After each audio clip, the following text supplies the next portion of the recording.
예, 우리말 표현에 한 배를 탔다라는 말이 있습니다. 한 배를 탔다. 여러분 무슨 의미인지 다 아시죠? 같은 운명에 놓여 있다는 겁니다. 운명 공동체라는 거죠. 한 배를 타면 이제 그 배에서 내린다는 것은 그냥 바다에 발을 딛는다는, 그냥 죽는다는 거고, 이제는 뭐 빼도 박도 할 수 없이 그 배에서 같이 있어야 된다는 겁니다. 너나 나나 같은 배를 탔으니 이제 좋으나 싫으나 운명 공동체라는 말을 하고 싶을 때 한 배를 탔다, 이런 말을 합니다. 그럼 지금 갈릴리 호수에 한 척의 배가 있습니다. 호수 위에 한 척입니다. 운명 공동체죠. 그야말로 한 배를 탄 사람들입니다. 그 안에 우리 주 예수 그리스도가 그 배 안에 계십니다. 오늘은 주님과 한 배를 탄 사람들의 이야기입니다. 주님은 매일매일 사람을 만나시고 말씀을 전하시죠. 육신이 되어 오신 말씀이신 그분께서 매일매일 말씀을 전하시고 새로운 가족들, 하나님 나라의 가족들을 만들어 가십니다. 오늘 본문은 그런 날 중에 한 날입니다. 오늘 말씀은 하루는 이라는 말로 시작합니다. 주께서 이 땅에 발을 딛고 사시는 여러 날 중에 하루는, 하루는 예수님이 제자들과 함께 배에 오르시고 호수 저편으로 가자 하십니다. 여기서 호수는 갈릴리 호수를 말합니다. 갈릴리 호수 저편은 이방 땅입니다. 이방 땅으로 가자 하시는 겁니다. 우리 이제 오늘 본문에 이어지는 말씀은 이방 땅이 바로 거라사인의 지방인 걸 알게 되고, 그 지역이 얼마나 영적으로 심각한 상태인지를 보여주는 사건이 이어지고 있습니다. 오늘은 그곳으로 가는 여정, 무리에서의 여정입니다.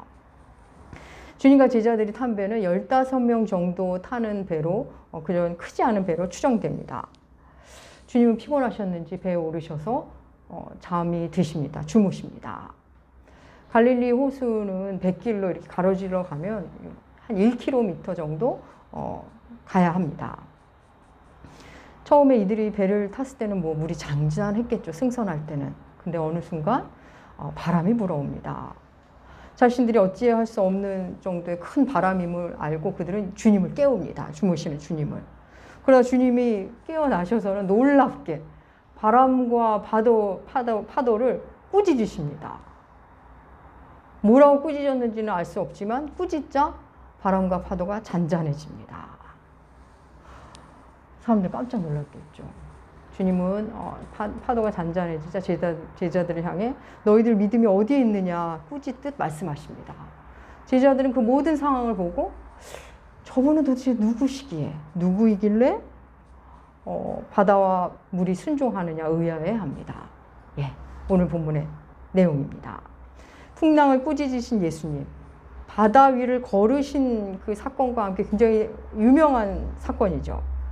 오늘은 풍랑을 잠잠케 하시는 예수님을 통해 오늘 사는 우리에게 주신 말씀 함께 보도록 하겠습니다. 여러분, 지금 제자들은 주님과 한 배를 탔습니다. 그런데 그 배에 광풍이 불어옵니다. 그 배에도 위기가 닥칩니다. 어떻게 시작되는지 볼까요? 누가복음 8장 23절 말씀 우리 함께 읽어볼까요? 주보에도 실었습니다. 함께 읽겠습니다. 생선할 때 예수께서 잠이 드셨더니 마침 광풍이 호수로 내리침에 배에 물이 가득하게 되어 위태한지라. 예, 여러분, 주님과 한 배를 탔는데도 광풍이 불어옵니다. 바람이 부는데 그냥 바람이 아니라 광풍. 얼마나 센 바람인지 광풍이 호수를 내리쳤다라고 성경은 증언합니다. 그러자 배는 심하게 흔들리고 배 안에 물이 들어오기 시작합니다. 위태로운 상황이죠. 여러분, 지금 배 안에 있는 주님의 제자들 중에는 어부가 많았습니다. 이들이 일한 물질을 한 데는 딴 데가 아니라 바로 이곳 갈릴리 호수였죠. 그들이 때때로 바다라고 부르는 그곳이었습니다. 그래서 갈릴리의 바람을 잘 알고 갈릴리의 물길을 잘 아는 사람이었습니다. 그런데도 이 바람을 어찌하지 못하고 위태로움을 느낍니다. 굉장한 바람이었다는 거죠. 그들은 나름 어떻게 대응해봤지만 손을 쓸 수 없자 주무시는 주님을 깨웁니다. 그런데 여러분, 여기서 한번 우리가 이 이야기의 시작을 볼까요? 이들이 왜 이 광풍을 만난 거죠? 배를 탔기 때문에. 왜 배를 탄 거죠? 주님이 타자고 해서. 주님이 배를 타고 저쪽으로 가자고 해서 타게 된 겁니다. 주님이 가자고 해서 탄 배인데, 타라고 해서 탄 배인데 그곳에 광풍이, 고난이 온 겁니다. 여러분, 이상하지 않습니까? 주님과 한 배를 탔는데 광풍이 옵니다. 고난이 옵니다. 이 상황 사실은 더 정확히 말하면 주님과 함께 했기 때문에 온 광풍입니다. 고난입니다. 주님의 말씀을 따랐더니 오는 어려움인 겁니다. 여러분, 주님을 따른다는 건 이런 겁니다. 주님을 따르면, 주님과 한 배를 타면 당연히 순풍만 오겠지? 순풍을 만나겠지? 주님이 계시니 풍랑이, 광풍이 올 리 없어. 여러분, 우리의 기대와 예상을 완전히 뒤엎는 일이 일어납니다. 예수님을 믿으면 풍랑 없는 삶이 보장된다? 여러분, 그렇지 않습니다. 성경 속 인물들, 믿음의 선진들 보면 그런 사람이 있었습니까? 야곱, 요셉, 다니엘, 예레미야, 다 하나님과 함께한 사람인데 광풍, 고난을 수시로 만났습니다. 분명 하나님이 하라고 해서 했는데, 주님이 타라고 해서 한 탄배인데 위태로움을 만난 겁니다. 사랑하는 여러분, 광풍의 유무로, 고난이 있고 없고로 하나님이 함께 하시네 마네 이렇게 말한다는 것은 굉장한 위험한 판단입니다.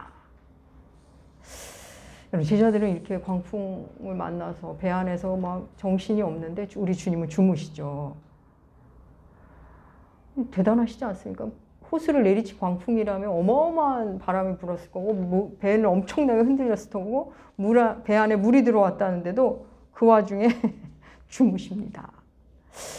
배는 풍랑이 만나고 사람들은 그 안에서 우왕좌왕하고, 그런데 자고 있는 한 사람, 어디서 본 그림 같지 않습니까? 구약의 선지자 요나, 요나가 만났던 그런 상황이죠. 요나가 하나님의 말씀에 불순종하고 도망할 때도 이런 풍랑을 만나죠. 하나님께서 니느웨에 가서 말씀을 전하라고 했는데 요나는 니느웨로 안 가고 다시스로 하나님의 나침반에 도망하죠. 근데 요나가 탄 배가 큰 광풍을 만납니다. 그때 요나는 어떡하죠? 배 밑창에서 잠자고 있습니다. 불순종한 요나도 잠을 잤고 순종의 주님도 잠을 주무십니다. 요나도 이방 땅을 향해 가고 우리 주님도 이방 땅을 향해 가십니다. 매우 비슷하면서도 다르고 다른 듯 유사한 점이 많습니다. 여러분, 요나야 불순종하다가 광풍을 만났다지만 지금 주님과 제자들은 다르죠. 말씀에 순종하고 말씀을 전하러 가는 길인데 광풍을 만납니다. 사랑하는 여러분, 우리 인생에는 불순종이 불러들인 광풍, 고난이 있고 또 순종이 불러들인 고난, 광풍이 있습니다. 그럼 불순종한 요나가 만난 광풍은 어떻게 끝나죠? 요나가 물에 던져짐으로 끝납니다. 요나가 죽음으로 끝나죠. 그 뒤에 이야기 또 있지만, 그럼 예수님과 한 배를 탄 사람들, 순종해서 만난 광풍은 어떻게 끝났는지 한번 볼까요? 누가복음 8장 24절 말씀 우리 함께 읽겠습니다. 제자들이 나와 깨워 이르되 주여 주여 우리가 죽겠나이다 한데 예수께서 잠을 깨사 바람과 물결을 꾸짖으시니 이에 그쳐 잔잔하여 지더라. 제자들이 주무시는 주님을 깨웁니다. 주여 주여 우리가 죽겠나이다. 깨우자 주님께서 일어나셔서 바람과 물결을 향해 꾸짖으시죠. 주님이 꾸짖으시자 거짓말같이 바람이 잦아들고 물결이 잠잠해집니다. 주님은 말씀으로 바람과 파도를 잔잔하게 하신 후에 그 다음에 어떻게 하시는지, 그리고 제자들은 또 어떤 반응을 보이는지도 이어서 읽어보겠습니다. 누가복음 8장 25절 함께 읽겠습니다. 제자들에게 이르시되 너희 믿음이 어디 있느냐 하시니 그들이 두려워하고 놀랍게 여겨 서로 말하되 그가 누구이기에 바람과 물을 명하여 순종하는가 하더라. 바람이 잔잔해지고, 그러니까 상황이 종료된 이후에, 진정된 이후에 주님이 말씀하시죠. 제자들에게 너희 믿음이 어디 있느냐. 이 공동 번역은 너희 믿음은 다 어떻게 되었느냐로 번역합니다. 우리 주님은 상황이 다 종료된 다음에 제자들에게 많이 놀랬지, 힘들었지, 나 좀 진작 깨우지, 이런 말씀을 안 하십니다. 마치 꾸짖듯이 너희 믿음이 어디 있느냐, 너희 믿음은 어떻게 된 거냐 말씀하십니다. 무슨 말씀이죠? 내가 있는데 뭐가 두렵니? 나와 한 배를 탔는데 뭐가 그리 호들갑이니? 하시는 말씀입니다. 여러분, 오늘 말씀을 통해 주님과 한 배를 탔다. 이 말의 의미를 두 가지를 기억하시면 좋겠습니다. 주님과 한 배를 탔다. 첫 번째는 주님과 한 배를 타도 풍랑이 온다는 겁니다. 그리고 또 하나는 주님과 한 배를 타면 어떤 풍랑이 와도 괜찮다는 겁니다. 주님이 계시기 때문에. 주님과 함께 한 배를 탔기 때문에 오는 고난이라면 어떤 고난도 괜찮은 겁니다. 물론 뭐 힘든 시간이 있죠. 그래도 괜찮습니다. 그 고난, 그 풍랑을 통해 우리는 주님을 새롭게 또 만나게 됩니다. 그러라고 보내주신 풍랑입니다. 그러라고 보내주신 고난입니다. 그럼 제자들은 주께서 풍랑을 잠잠케 하시는 걸 보고 그들의 반응은 어땠죠? 두려움과 놀라움이었습니다. 두려워했고 놀라워했습니다. 두려움과 놀라움을 함께 느끼죠. 그런데 여러분, 광풍이 호수를 내리칠 때 그때도 그들 얼마나 두려웠겠습니까? 두려웠겠죠. 그런데 그때는 두려워했다는 표현이, 말씀이 성경에는 없습니다. 물론 그래도 두려웠겠죠. 그런데 주님의 모습을 보고 주님의 그 놀라운 말씀의 능력을 보고 그들은 놀랍고 두려움에 휩싸입니다. 그러면서 그가 누구이길래, 이 사람 도대체 뭐지? 누구지? 자기들끼리 이 사람 정체가 뭐지? 이렇게 대화를 하는 겁니다. 그런데 여러분 생각해 볼까요? 제자들은 이미 예수님을 경험했습니다. 예수님께서 병자들을 고치시고 귀신을 쫓으시고 심지어는 나인성 과부의 아들을 살리신, 죽은 자도 살리신 것을 보았습니다. 이미 주님을 경험했죠. 사람을 상대하시며 회복시키시고 고치시고 살리시는 걸 봤습니다. 근데 이번에 좀 다르죠. 자연을 향해, 바람과 파도를 향해 말씀하시는 걸 봅니다. 바다와 물결을 향해 꾸짖으십니다. 바다와 물결, 파도가 인격이 아닌데 인격체를 대하듯이 꾸짖으십니다. 여러분, 당시 고대 근동에서는 바다는 죽음을 상징했습니다. 죽음의 은유로 바다를 생각했습니다. 여러분, 정말 바다는 정말 무시무시하지 않습니까? 그 규모, 스케일. 바다의 깊이와 넓이는 우리를 언제나 압도합니다. 사람은 그 앞에 서면 도무지 저항할 수 없는, 그 바다 앞에서 압도되지 않으십니까? 우리가 놀아봤자 그 근처고 배를 타고 멀리 가도 바다가 한번 엎으면 뭐 손댈 수 없는, 바다는 진짜 너무나 무서운 것 같습니다. 그렇지만 또 바다가 그렇게 세차게 짙고 사람에게 모질게 굴다가도 한번 잔잔해지면 언제 그랬냐는 듯 이 바다가 그 바다인가 싶을 정도로 잔잔합니다. 그 큰 덩어리가 잔잔합니다. 그렇게 많은 것들을 꿀꺽 삼키고, 바다는 뭐든지 삼키죠. 꿀꺽 삼키고 시치미를 뚝 뗍니다. 그 많은 사연들을 삼키고 그 많은 사람들을 삼키고도 꿈쩍하지 않습니다. 여러분, 우리 인간이 온 인류가 합쳐서 그 앞에서 소리를 치고 무기를 가져와서 저항을 해도 바다를 이길 수 있을까요? 바다는 꿈쩍하지 않습니다. 너무나 놀랍죠. 바다를 잘 보면 진짜 죽음과 참 많이 닮아있다는 생각이 듭니다. 그럼 사람이 죽으면 그냥 세월과 함께 사라지죠. 여러분, 100년만 지나도 우리를 기억할 사람은 없습니다.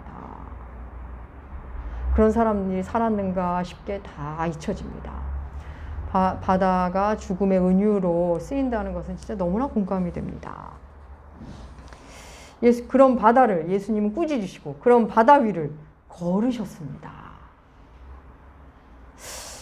세상 누구도 할 수 없는 일을 예수가 하십니다. 그럼 우리가 인공으로 뭐 파도도 만들고 뭐 대단한 거죠, 그것도. 만들었다 없앴다 하지만 실제 파도를 멈추게 할 수 있는 인류는 그렇게 하지 못합니다. 여러분, 이 제자들이 배 위에서 그 풍랑을 통해 예수님을 새롭게 만나죠. 새롭게 궁금해하죠. 우리도 계속 예수님을 새롭게 만나갑니다. 지금 만나고 있는 그분이 전부가 아닙니다. 많은 우리 신자들이, 교회 안에 있는 분들이 7년 전에 만난 그 예수를, 10년 전에 만난 예수를 그냥 그 그게 예수님의 전부인 줄 알고 신앙생활 하는 분들이 사실 너무나 많습니다. 여러분, 주님은 만나면 만날수록 새로운 분이십니다. 그분을 알면 알수록 알 수 없는 분인 것 같아요. 이런 고백이 나온다면 우리는 그분을 잘 만나고 있는 중입니다. 여러분, 앞서 풍랑을 만난 배에서 주무시는 모습이 마치 구약의 선지자 요나와 모습과 유사하다고 말씀드렸죠. 여러분, 요나는 하나님의 말씀에 불순종해서 하나님의 낯을 피해 도망하는 중이었습니다. 그러다 풍랑을 만나죠. 그 배 위의 사람들은 다들 짐을 바다에 던지고 어떻게 해서든 파도를 헤치려 하고 있습니다. 그 와중에 그 북새통에 요나는 배 밑창에서 쿨쿨 잠을 잡니다. 사랑하는 여러분, 불순종해도 잠을 잘 잘 수 있습니다.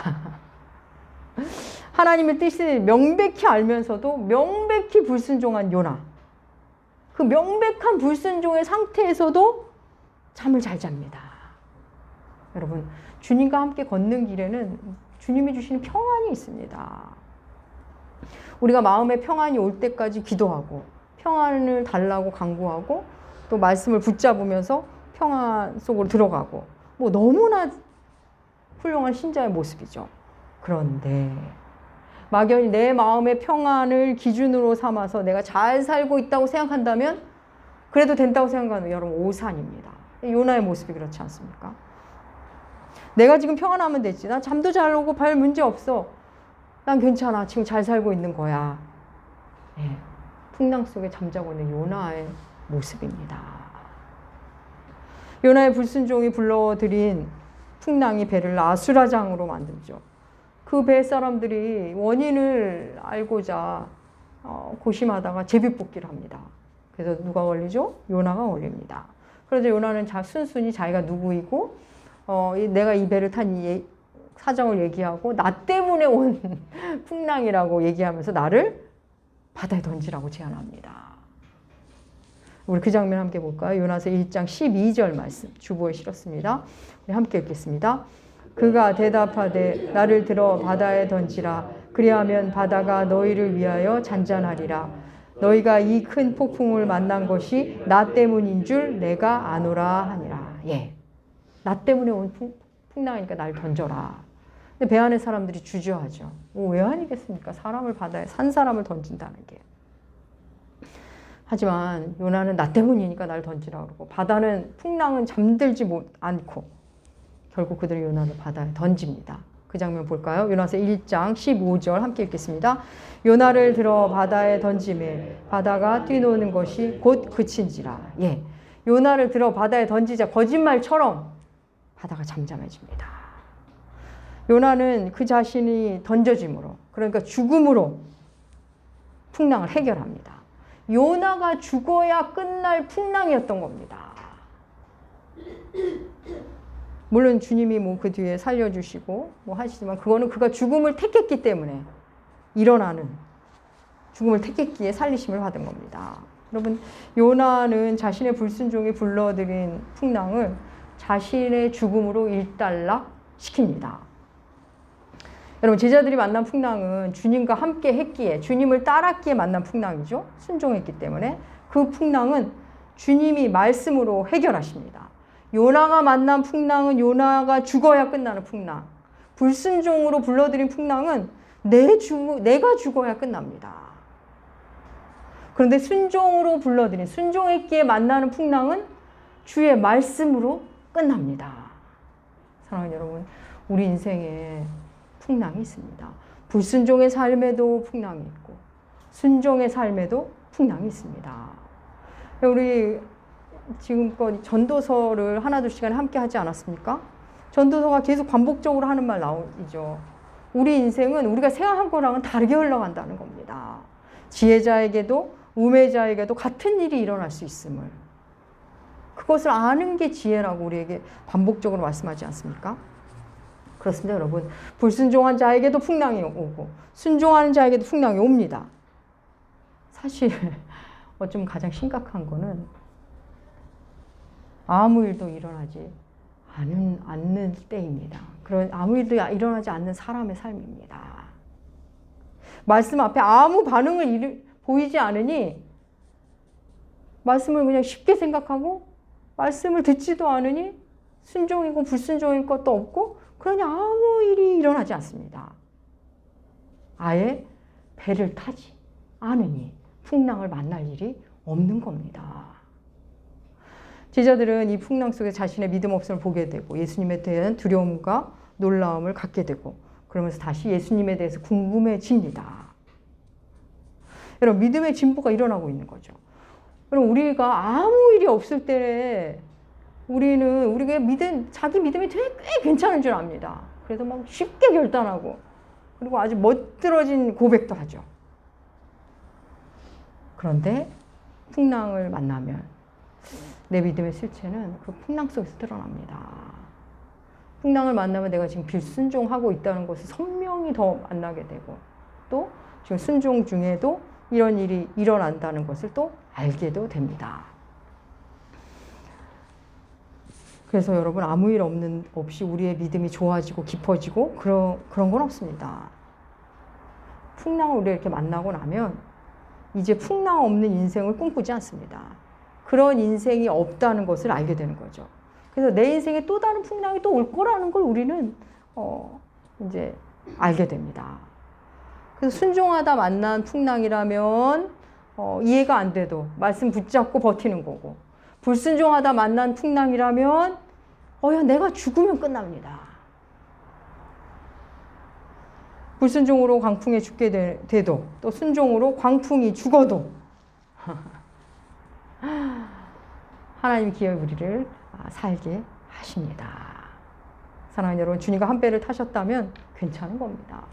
흔들리고 죽을 것만 같고 물이 막 차 들어오고 힘들어져도 우리는 죽지 않습니다. 그 광풍이 나를 죽이지 못합니다. 그 광풍 속에서 계속 예수님을 새롭게 만나게 됩니다. 여러분, 다시 말씀드립니다. 불순종이 불러온 풍랑이라면 내가 죽어야 끝납니다. 그 속에서 하나님이 나의 삶에 이렇게 관심을 갖고 계시는구나. 나의 모든 것에 일일이 간섭하시며 나를 성장하게 하시는 하나님이시구나를 만나게 되면 됩니다. 또 순종하다 만난 풍랑이라면 하나님과 한 배를 탔으니까 괜찮은 거야. 흔들려도 무서워도 괜찮은 거야. 기어이 하나님이 말씀으로 진정시키실 거야. 그걸 기억하시면 됩니다. 그래서 어떤 풍랑이든 그 풍랑을 통해 하나님의 살아계심을 만나면 그러면 여러분 성공하고 승리하는 겁니다. 사랑하는 여러분, 한 해가 저물고 있습니다. 2022년에 내가 만난 풍랑들을 한번 돌아보십시오.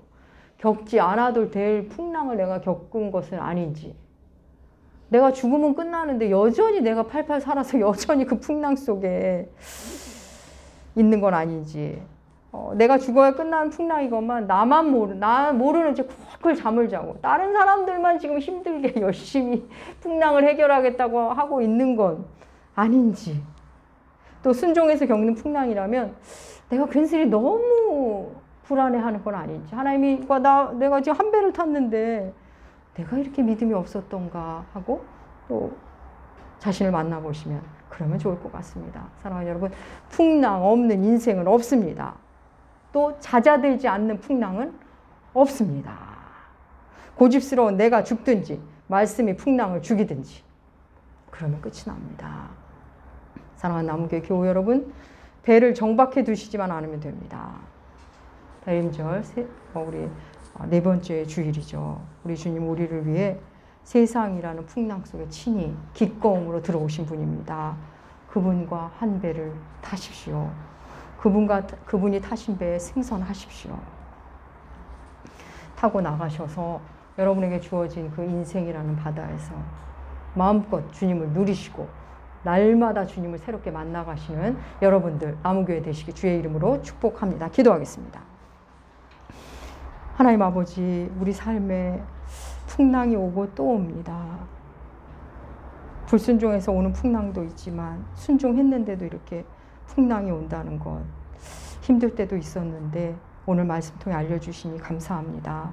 우리 인생에 풍랑을 허락하신 주님, 내가 죽어야 끝나는 풍랑이 있고 말씀이 죽이는 풍랑이 있음을 깊이 알게 되었습니다. 하나님, 풍랑 없는 인생을 꿈꾸는 것이 아니라 주와 한 배를 타는 놀라운 기쁨, 그 큰 영광을 누리는 우리가 되게 하여 주시옵소서. 감사드리며 존귀하신 예수님의 이름으로 기도합니다.